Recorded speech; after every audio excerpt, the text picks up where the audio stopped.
Welcome, everyone. Thank you for joining us today. My name is Michelle Brandzelewski, and I'm the Marketing Manager here at Control Station. Welcome to the first webinar of 2024. Really excited about this one. And it's titled, A Plan for Successfully Evaluating New Manufacturing Technologies and Services. And with me today, I have two of my coworkers, Damian Monroe, who's the Director of EMA. Damian. Hello. As well as John Stevens, our Director of Services. Good morning, John. Good morning, everybody. Fantastic. So with that, I'm going to talk a little bit about who Control Station is. If we're kind of new to you, I'm not going to dwell on it. At Control Station, we like to partner with our customers to solve their process control needs by using, world-class software that we have. We have two different types, as well as expert services. We have offices in the United States as well as Ireland, and we have deployed solutions, both technology and services, in over 70 countries, and we're still growing that today. We are proud partners to partner with 1 out of 2 manufacturers listed in the Fortune 500. And some good news I would like to add to this.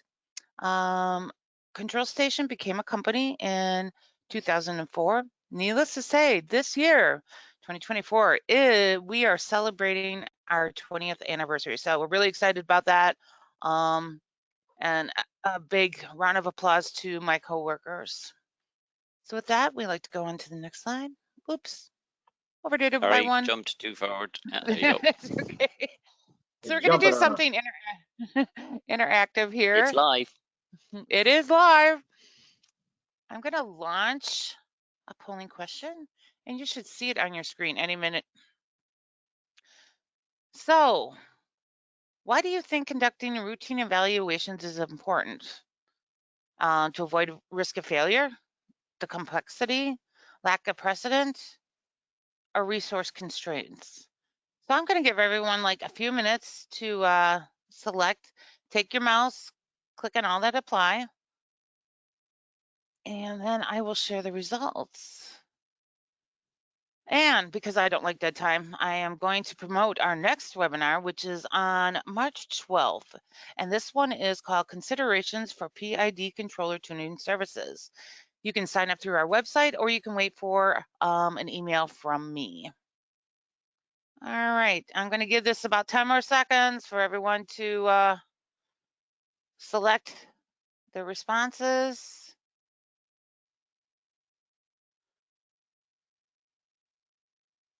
Okay, looking good. I'm going to close this out. I'm going to share this. So 88% think it's the risk of why to do it is a risk of failure. That's good. Complexity as well as resource constraints at 25% apiece. So thanks everyone for participating. And with that, I would like to hand it over to Damian. Damian. Thanks, Michelle. Interesting that on the high level of risk of failure, and it's the one thing that has very little to do with the product or the capability of your solution.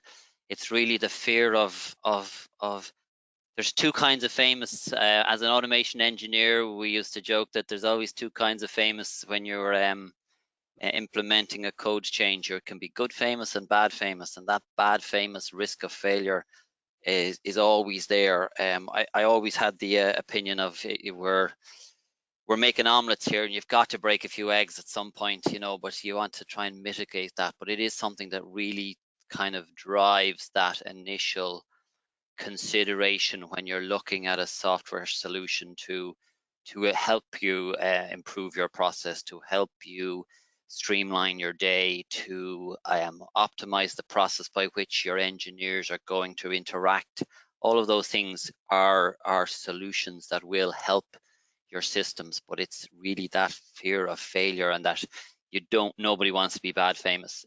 The real fix to being or not being bad famous is fully considering and preparing for that, to understand where it's going to fit to your system, how complex is it, where is it going to interact with your systems, and then figure out where do we need to meet those challenges. It's going to be the is this a product or a software or a solution that is going to you've tried it before, you've heard of it working before, and maybe there's a reluctance there, or more importantly, we're not sure where it's going to fit. And the best fix to that is to try it, but to plan as many of the components to it. The last one there, resource constraints, particularly with software, we don't have time to install that. We don't have time to implement that. But the reality is, in most software, in almost every software solution, regardless whether it's MES, SAP, PID, or otherwise, it's going to streamline that process. Yes, there's going to be a bedding in time. Yes, there's going to be a period where you're going to have to develop a new set of skills or the methods of use of the tool. But those resource constraints, the last one on that list there, is something that is I've come across so many times in reluctant to start, or we'll do it next year, or we'll plan for it in the next, but you're losing out on so much optimization and opportunity and improvements by delaying it, I suppose. Really, it's part of that planning and to define out the sections that you want, which is what it'll really do. John, I'm going to swap over to the next slide for you now, so and just to Sure. let you feed into that. So I'll start by saying, Damien, which one of the two engineers were you in your first risk of failure?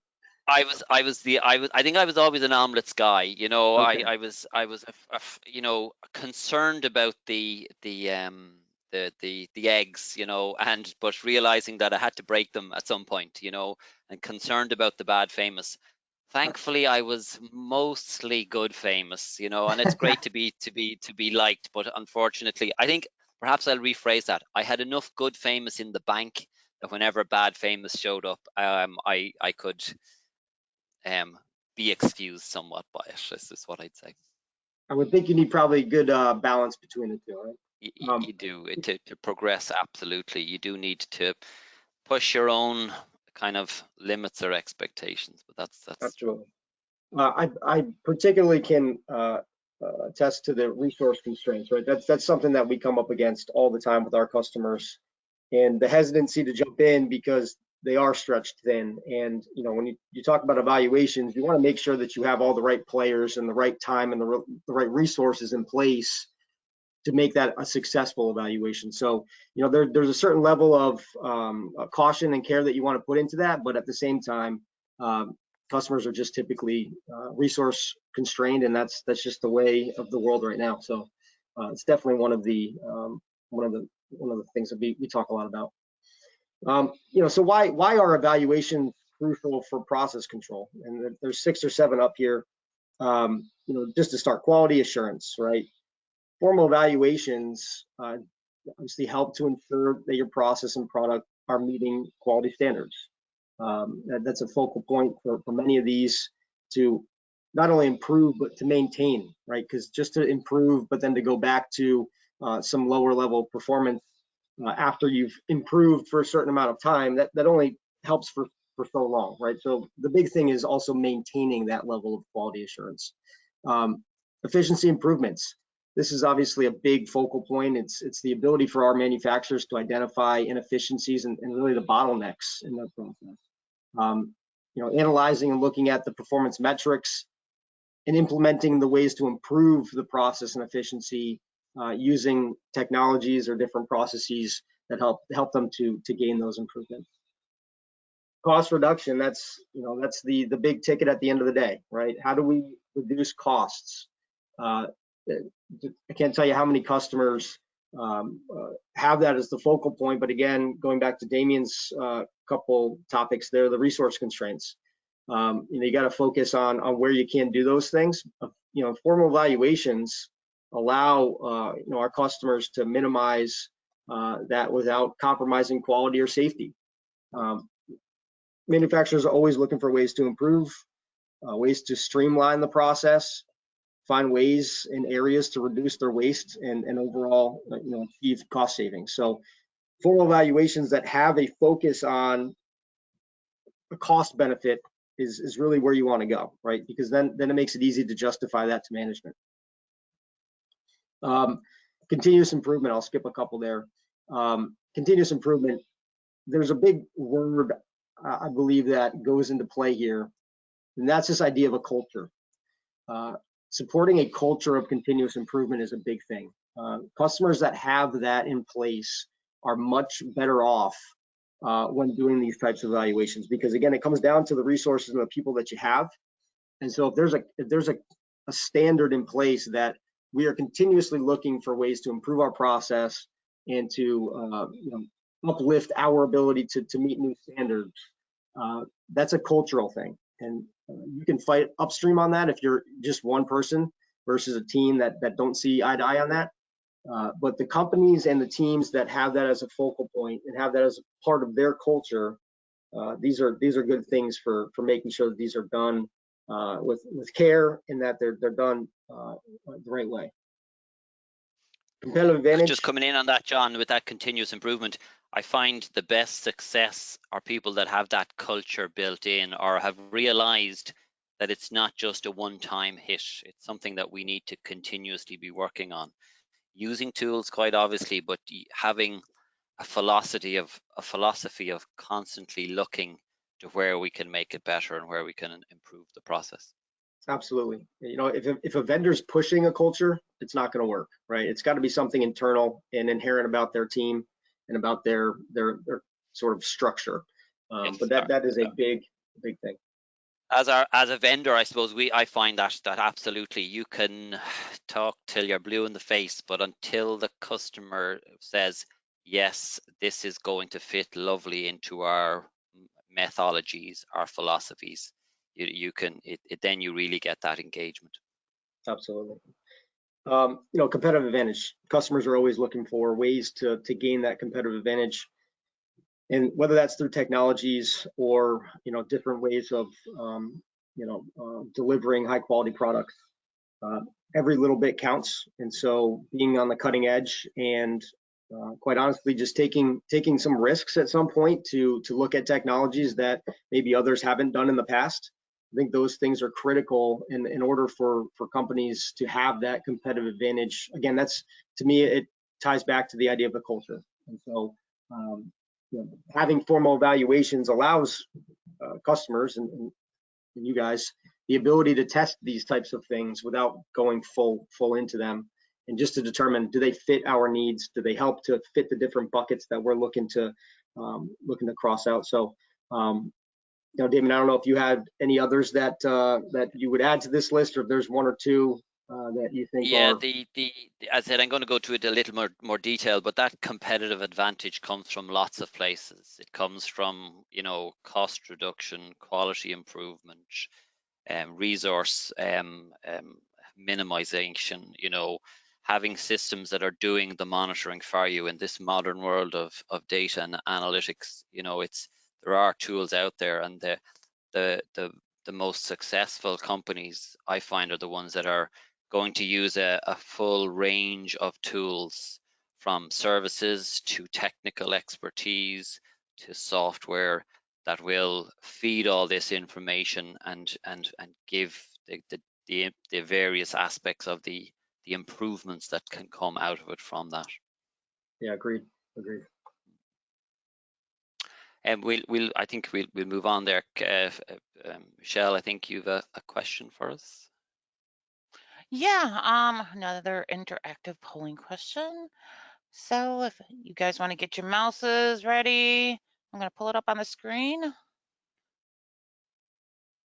And take your mouse and click the one that applies. So at your facility, your plant, mill, whatever, do you have a procedure for routine evaluations? Yes, no, or you really don't know?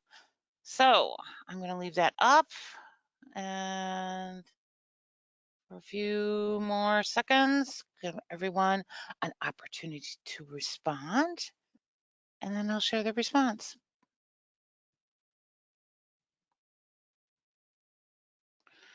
All right. I'm gonna close this. I'll share the response. You should see on your screen. 43% say yes, 29% say no, and 29% of you just really don't know. So thank you for participating. Appreciate that. And I will hand this off to Damien. Thanks, Michelle.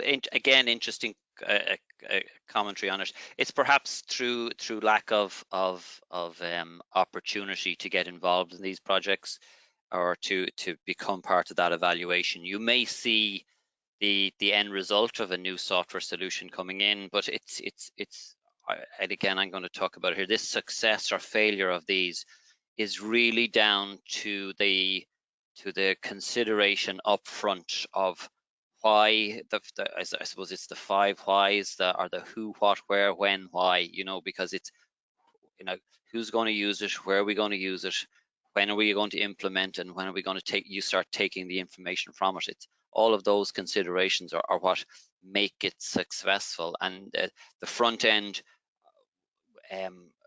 is all about these goals and requirements that you need to have a plan as to how you're going to implement.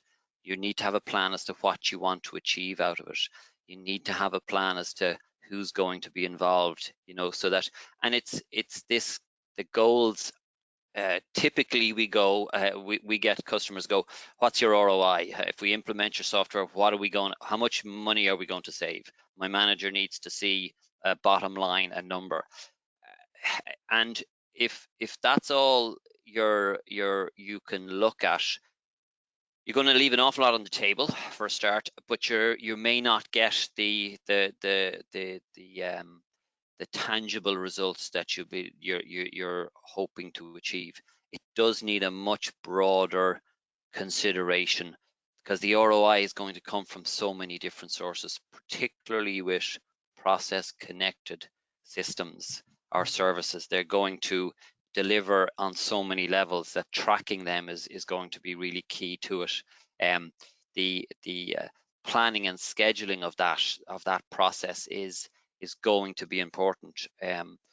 We have found our evaluations are running longer and longer, because it's not that we're running them for forever, but typically customers would look for, can we do a 2-week or a 1-month evaluation? But if you think about your processes and how long they actually operate, they all operate 24/7, 365. So 7 of those, or 14 of those days, or 30 of those days isn't going to give you a good enough snapshot or window of your performance and operation. It also will take time to consider and evaluate that data. So the planning and scheduling of this process, both prior to commencement and during the implementation, needs to be well thought out and needs to be considered from a who's going to do something about this information. If you're not going to do something about the data that's coming back from it, you're never going to fix anything. You're never going to change. So it is planning that we're going to get all of this information. We're going to start using these services, but then we're going to start implementing the solutions that are being proposed to it. And these the structures to this are going to be very important. You have to engage multiple disciplines, most likely, particularly anything regarding production, anything regarding your processes, are going to require multiple different disciplines to be involved in understanding your process, understanding the way in which you operate, the way in which the operations staff run the plant, to the way maintenance carry out actions on it, the way in which code changes are made to it, or improvements that have to be made along the way through change control, etc.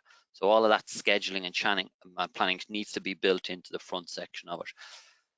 Once you start the process, this communication and reporting it's bringing everybody along with you is really key. it's that first group of people from all the various departments that are going to touch this information, that are going to be interested in the detail that's coming out of this process, because that's going to keep them engaged on progress. It's going to keep focus as well, because you're going to be able to say, this is where we are, this is what we found, this is what we're going to do for the next week. And using the different disciplines to support that are going to be very, very useful. You're obviously going to have to report to the management as to progress. So clearly defining that at the early part is going to be key to allowing users and consumers and managers to go, this is starting to get a bit of traction. We're seeing where our weak points are. We're seeing where the improvements can be made, and this is going to give us that detail. So a lot of solutions will come with reporting systems, or at very minimum, your vendors will supply you with methods by which you can communicate and report the progress on it. But building that into your process is going to be key as well. People and processes it's going to have this engagement. As I said, you should draw on the expertise of the solution provider that you're using. You should look to them. They have implemented this many times before. In our example, PID tuning and monitoring, we've done it many times. We know the pitfalls. We see where the gaps can come, and we can support that through. And we support through services, through our expertise to bridge those large dips when the system is up and running and things go quiet for a while as we're collecting data, or you're considering next steps. These are all steps that will need to be taken and expected and planned within your process, but bringing the people along is going to be key to that discussion. Hey, Damien. Go ahead, John. Yes.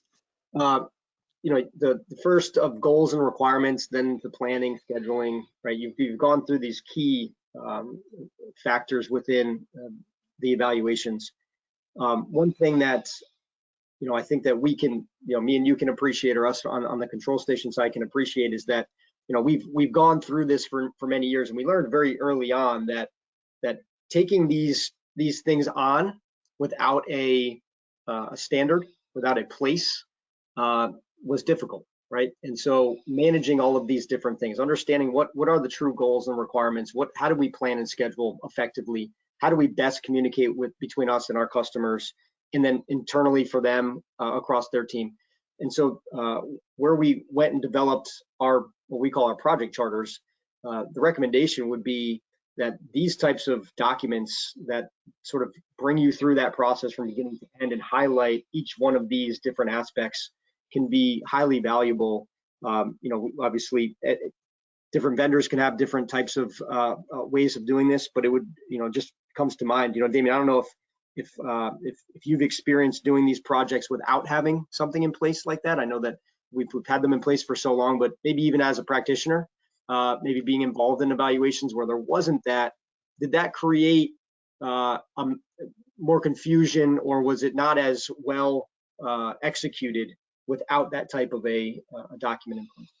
100%. Yeah, you get into that single point of failure scenario where you've nothing, you don't have a process to follow, and once you come up against one of those roadblocks, you don't know how to overcome it. So it's sometimes it's go around, sometimes it's go through, sometimes it's go over, but it's to have a plan in place and to use that vendor support to get the best way forward from where we are. We, for whatever reason, that it can be sometimes that the delay in getting the improvement is stalling the project. Well, you can look to other sources, and back to our original, engaging as many disciplines and departments in the process from start, whether it's energy, process, maintenance. There's going to be a group there that's going to get short to medium benefits out of it, and it's to bringing all of those streams forward so that when there is that point where you're getting stalled or there's a delay in change, that there's other aspects to look at from it. But yes, single point of failure in projects is one of my biggest, because it happened to me more times than I'd be prepared to admit here, I suppose. But and that you go if only, and the ones that are successful are the ones that are properly planned, documented out. There's a structure to it, and you work through that process. Is what it is. John, I'm going to swap over to you on these next few slides here, so because we're going to kind of move from a software or technology into a services component on it. Yeah, another comment on that, from a customer standpoint, if you're looking at what does a good evaluation look like, that might be a good first indicator for me as a customer. If the vendor's coming forward and has that document or that process in place, right, I feel a lot more comfortable. I feel like they've done this a few times. The other thing is, customers shouldn't be the ones that are bringing this to the table, right? A vendor that has this in place and brings that into the opportunity, again, it shows that they've done that before, but also it shows that there's step-by-step process in getting from start to finish with evaluations and doing those successfully. Yeah, 100%. Yeah. So the question is, how much are performance issues costing your facility, right? Big question. We ask those questions all the time.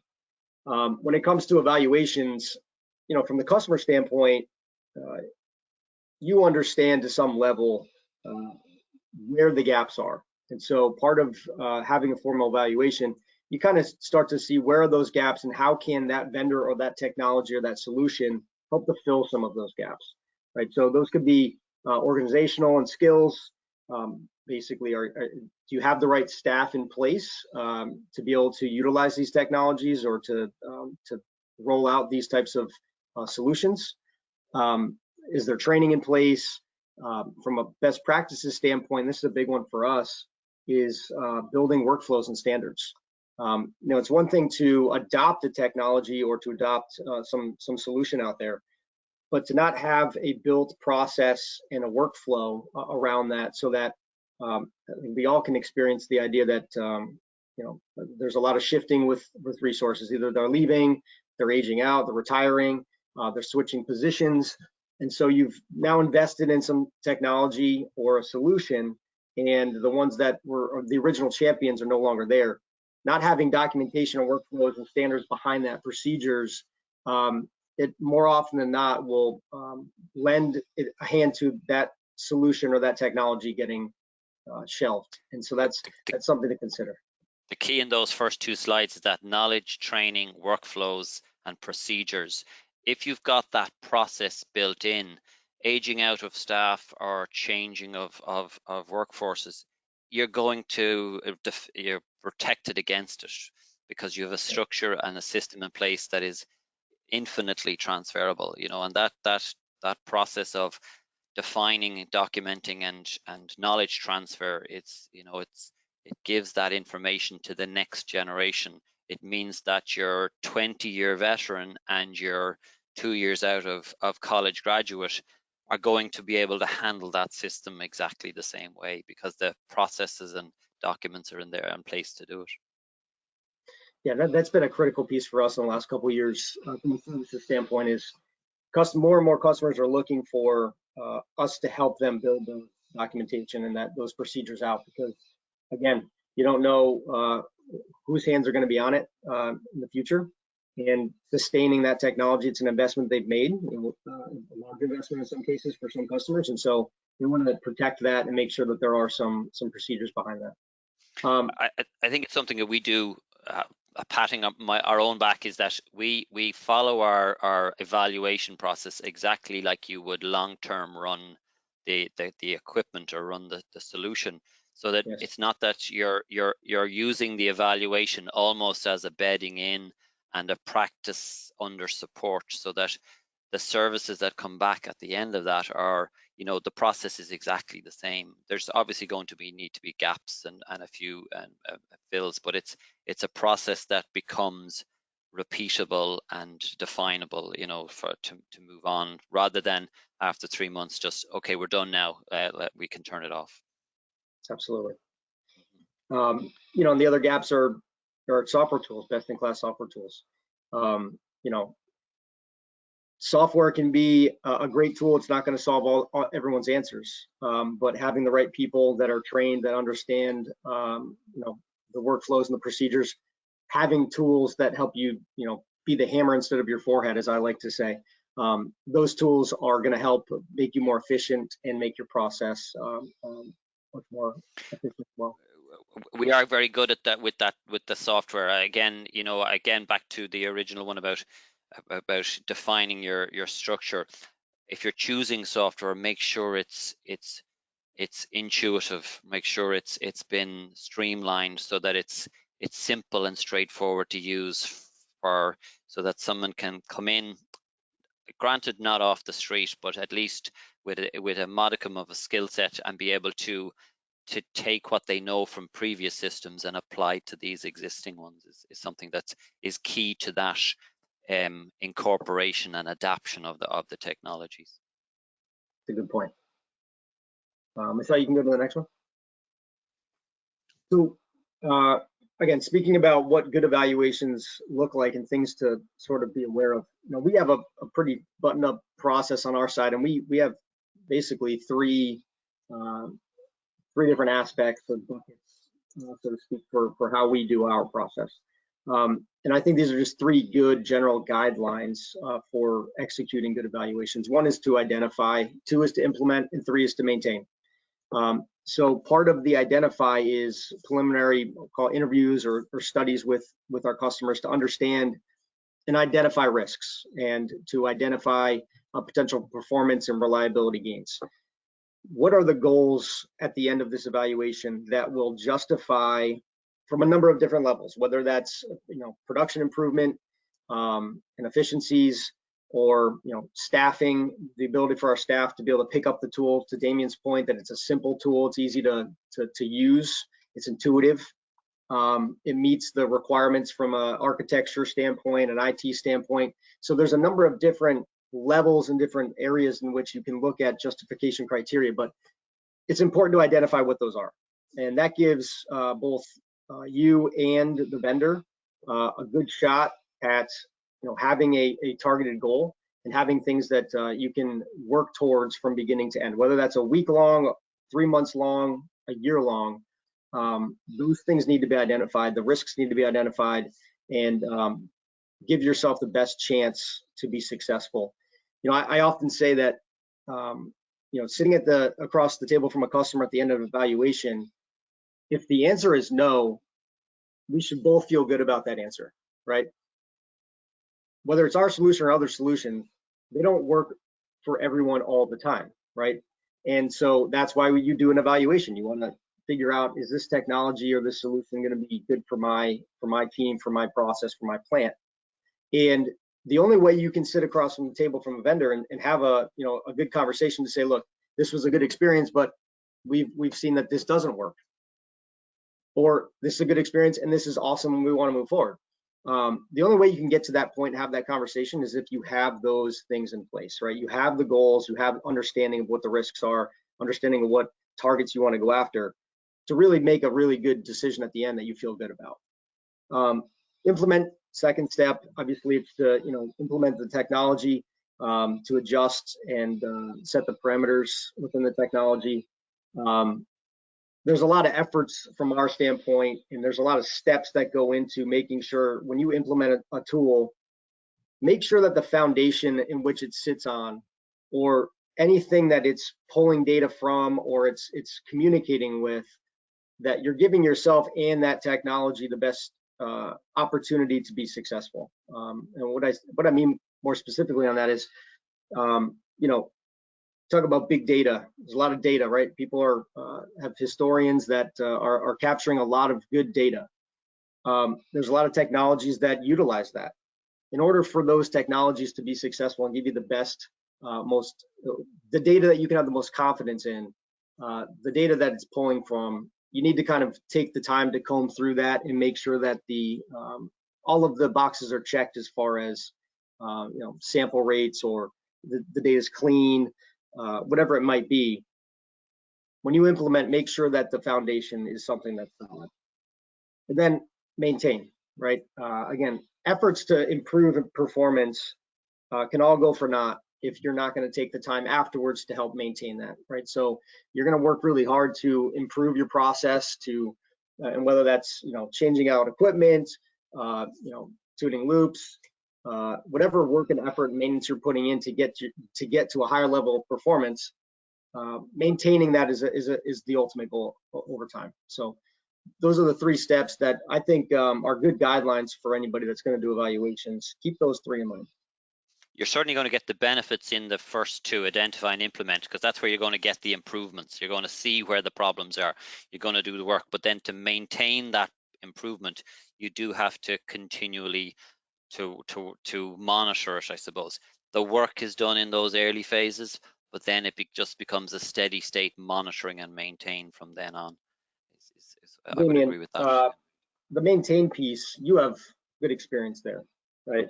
Both out in the field as an engineer and with control station, 2 totally separate worlds.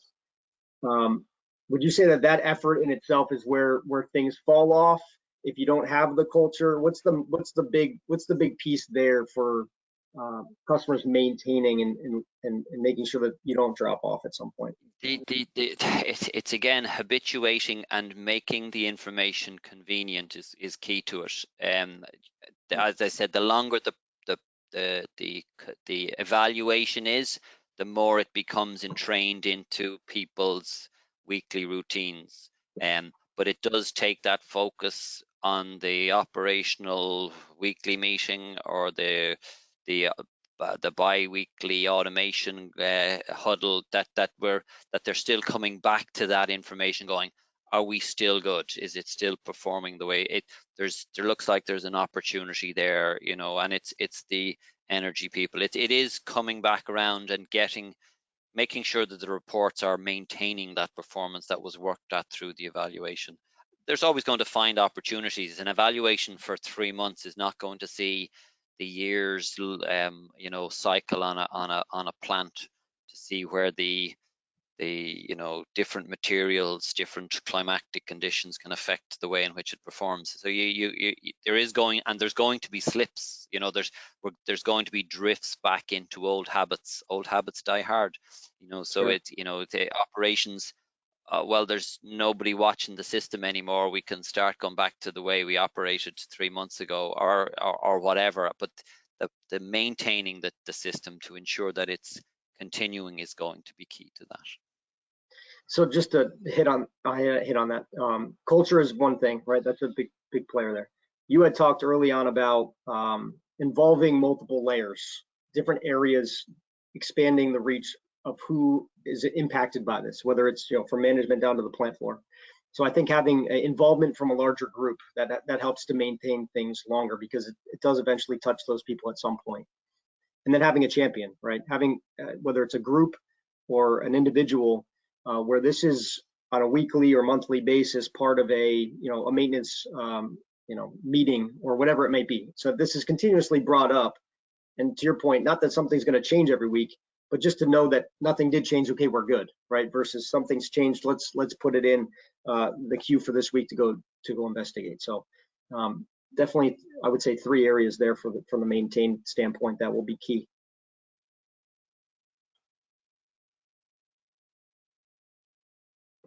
I step forward there. Next slide. Apologies. Oh, go back one. I think we skipped. Sorry. So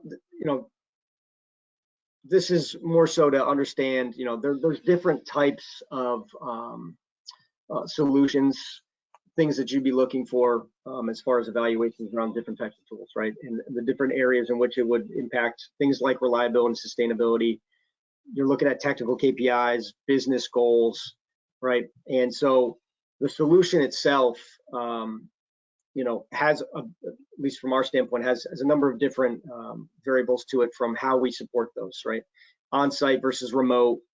There's software tools, there's reporting that's provided, reviews, and then there's different payment options.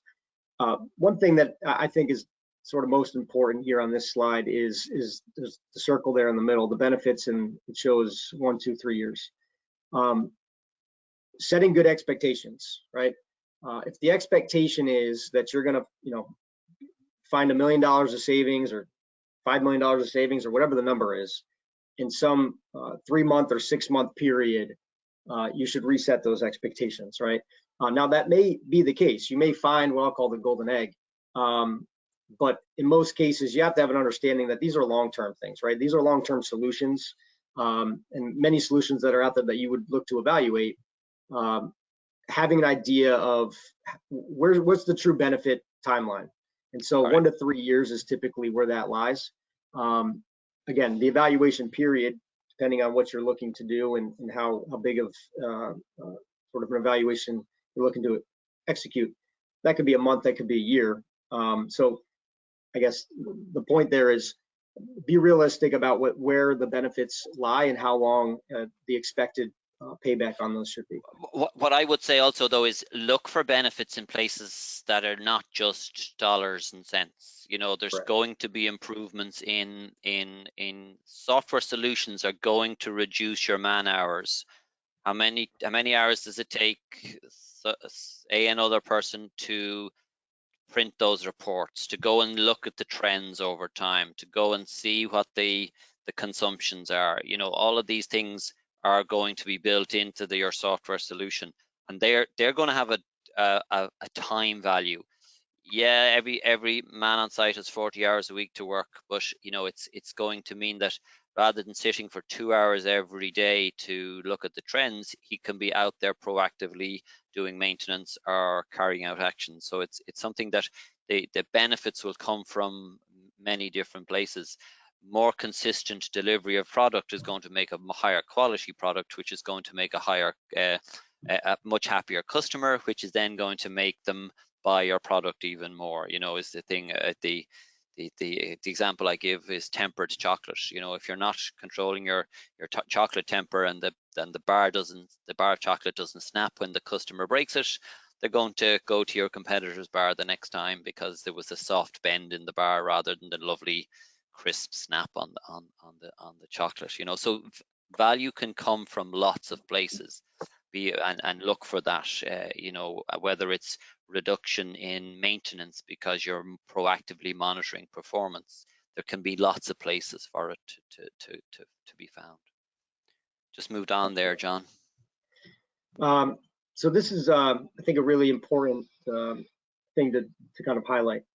So oftentimes when doing evaluations, and again, this goes back to some of the things that Damien had hit on earlier, the idea of being able to hit different areas within the organization, within the plant. Understanding that different people have different needs and have different needs as far as the information that they're getting, how they want to get that, what it may mean to them, how they justify, rolling out solutions or justify, going through an evaluation and adopting a technology or solution. And so highlighting just from a business KPI versus a technical KPI, management is going to look at things typically different than the folks on the plant floor, right? The engineers that are running the plant. And so this is a kind of a nice side by side of business KPIs where production rate is probably the key for the business side, but that from a plant floor side is really time spent in normal mode, right? So this kind of shows a good the difference there. And this is a challenge, if not identified early, at least I think from our standpoint. And I think something, again, thinking about how to execute a good evaluation, whatever it may be, understanding how your role and what the metrics and KPIs that you may look at that affect you, how do those relate to different areas and different people? Because ultimately the decision to purchase anything or to roll something out is going to probably depend on multiple people. And so, and I think going back to the idea that you want a long-term solution, long-term solutions typically touch different areas within the facility or different areas within that organization. And so when you can get those organizations or those people to adopt it for their own benefit, right? The things that relate specifically to their world. I think these are really important. So I think something just to keep in mind, whether you're on the management and business side or you're on the plant floor side and on the production side, having an understanding of how those two may play and where you need to kind of look as far as those KPIs go. I think that these are important. Yeah, it's translating it to your target audience to give it the information to who wants to read it.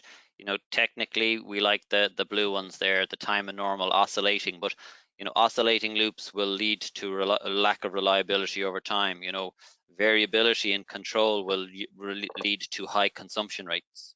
So there's and which can be detected and measured too. So it's delivering that information in is the most almost translating it into the language that your consumer needs it in, I suppose, is the thing. It's some of it is over longer terms, but the information should be targeted to go, who wants to know about this and what do we want to see as improvements.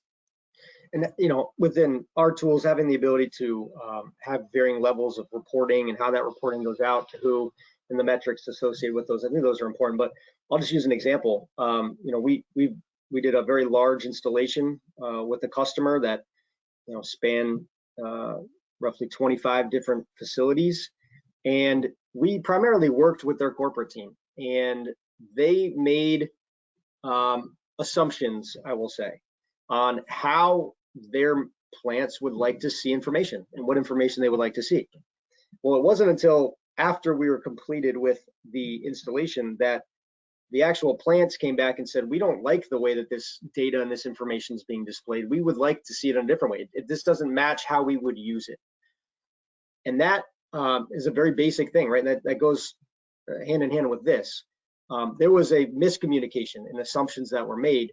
And what happens is you have two competing opinions or needs. And so that wasn't aligned well by that particular customer from a corporate standpoint. So again, just something to think about and to look out for. It always comes down to calculating benefits of evaluations, right? At the end of the day, having a firm dollar amount as a payback is what we're always after. Everyone's after that dollar amount. And there's various ways to go about that. Starting with project charter, some way of identifying the targets in which you would like to go after.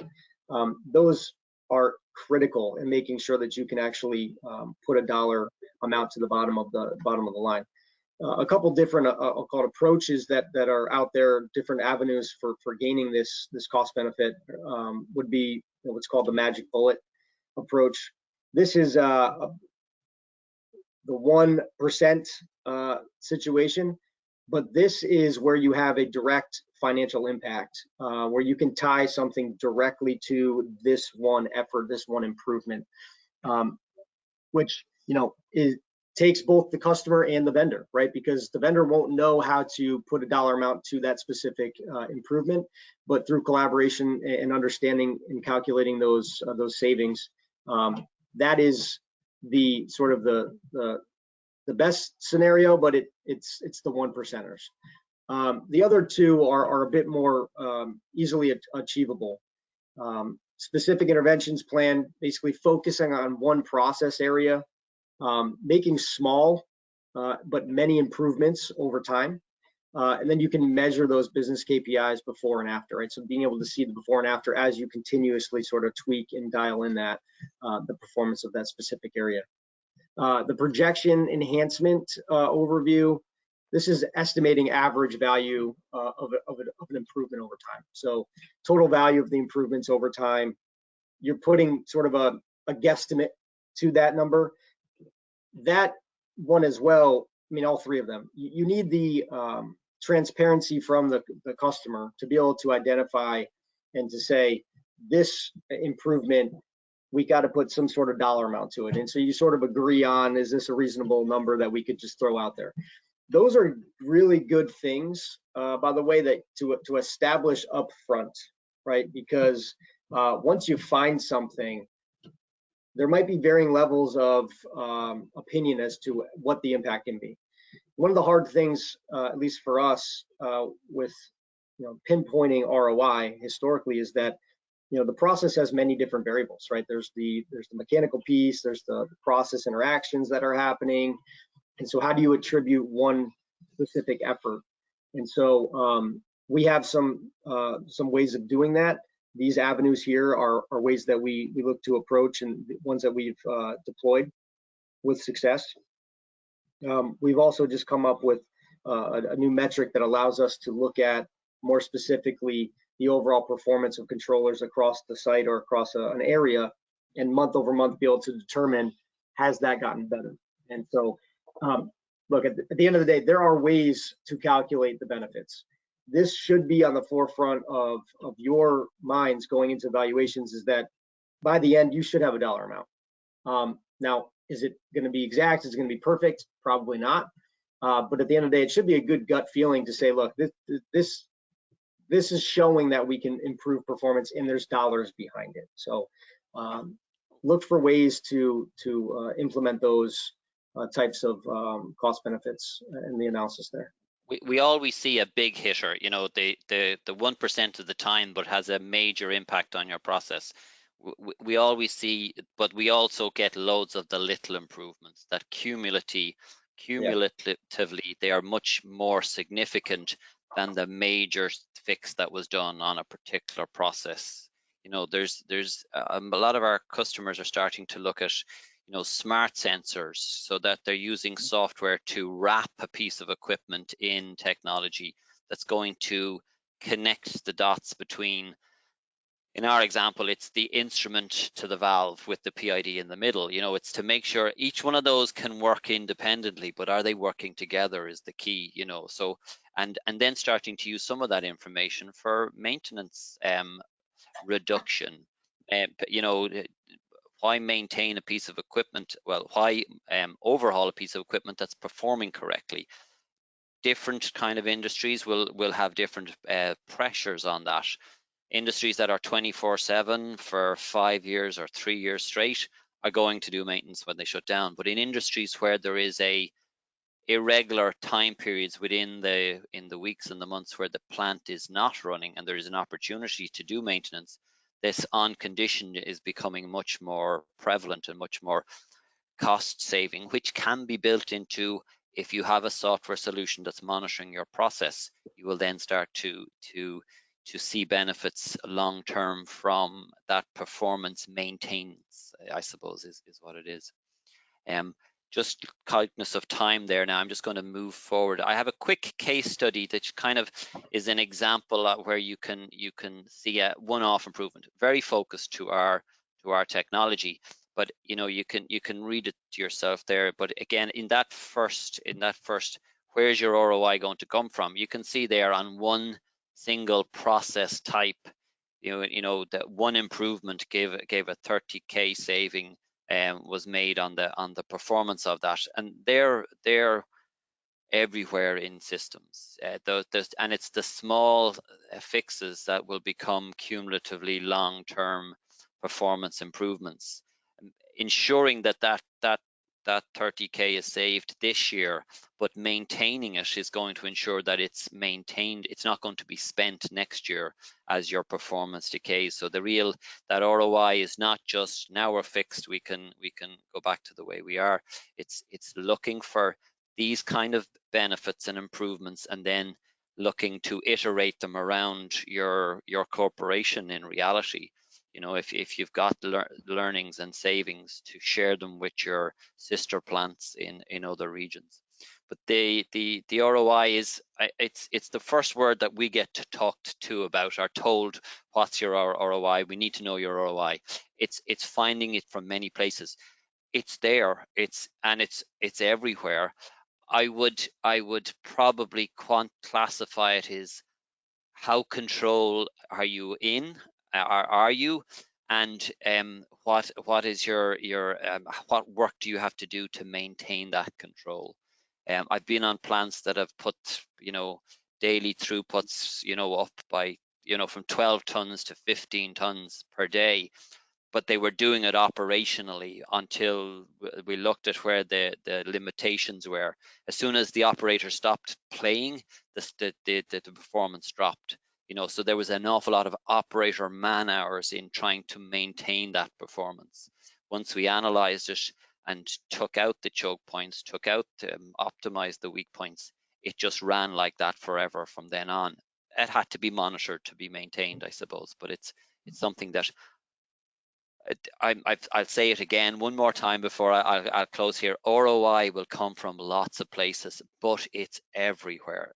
But if you're serious about process improvement and process optimization, ROI will just show itself up.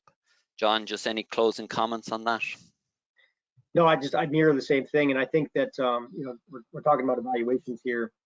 ROI to many people can mean a lot of different things, but what does it mean to my facility, right? So having an evaluation that's dedicated to your process, to your team, it's going to give you the best, obviously, the best information, whether yes or no that this technology, this solution is going to work for you. And I think just going through the steps that you guys have seen, these steps are what help us to execute from a services standpoint, solid and valuable evaluations to our customers. And so, to mirror Damien's thoughts, PID issues, they typically get swept under the rug. There's a lot of opportunities out there. They come from everywhere. And it's just a matter of identifying the ones that are worth the efforts to maintain and to go after today versus the long-term maintain efforts that would be made. So, Michelle, hand it to you for questions. All right, thanks, Damien. Thanks, John, for your life experiences there. We're going to do something different this time. There is a questions box on your toolbar if you want to undock the pane and type in your questions. However, I'm welcoming anyone on this webinar who would like to raise their hand and maybe share their experience and get some feedback from John and Damien about any evaluations you've already done in your facility. So I'll give you guys a couple minutes to think about that. You'll see your little hand that you can raise by your name on the toolbar. And with that, I'm just going to go on to the next slide while we think about that.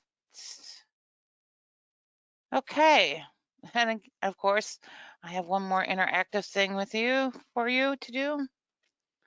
I'm going to launch this. You should see it on your screen in a minute or so. I would like some more information from Control Station, one of us, on PID tuning training workshops. We have those, they're excellent. Turnkey software service solutions, evaluation consultations, or software demonstration. So take your handy dandy mouse. You can pick as many as you want. Still looking for maybe a volunteer that wants to share their experience about evaluations. Is there anybody on here that's had a terrible experience? I would love to hear. There we go. Those are the ones we want to avoid. So those are good experiences to hear about. You're anonymous. Trust me, you're anonymous. No one knows you're on but you.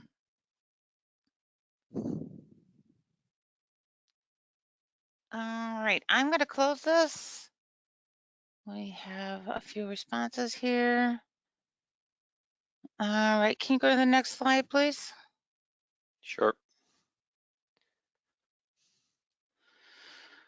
Okay, if you want to whip out your cell phone and take a snapshot of the QR code, you can access any future webinars. You can access white papers, articles, what else? Blog posts. So we have a lot of information on process control and PID tuning available on our website. Okay. And look for the Control Guru on the website as well. Great resource, huge amount of information in there. That is very useful.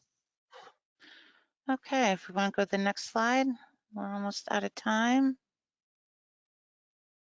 If you do want to share your experience at some point in time in the future, here are specialists in process control. Well, of course, we have Damien and Kathy that take care of EU, Middle East, and North Africa. Alessia Testani takes care of Canada. We have Brian Coughlin, Central United States, a new member, Keith Brooks, on the eastern part of the United States, and a brand new member. I would like to say congratulations to Adam Rigney. He will be out in the West, North America. We don't have a mugshot for him yet, but when I get one, I'll pop it in there so he's not an icon. So with that, I would like to thank everyone for the privilege of your time today. Damien, John, any final thoughts? Our emails are there. You to reach out to us if you have any questions or comments on it. We'll always appreciate a feedback on it, or if you have any particular PID control questions, feel free to reach out. We are experts in it. I would say there's, for anybody that's on here, you didn't come on here by accident, so you're here for a reason. Hopefully you got some benefit out of hearing me and Damien speak. And at the end of the day, we are here as a resource for you guys. And so if you guys have any questions from a services standpoint as well, I'm happy to field those, and feel free to reach out. All right. Thank you, everyone. Thanks, Michelle. Thank you, guys. Toodaloo. Thanks, Damien. Bye, guys.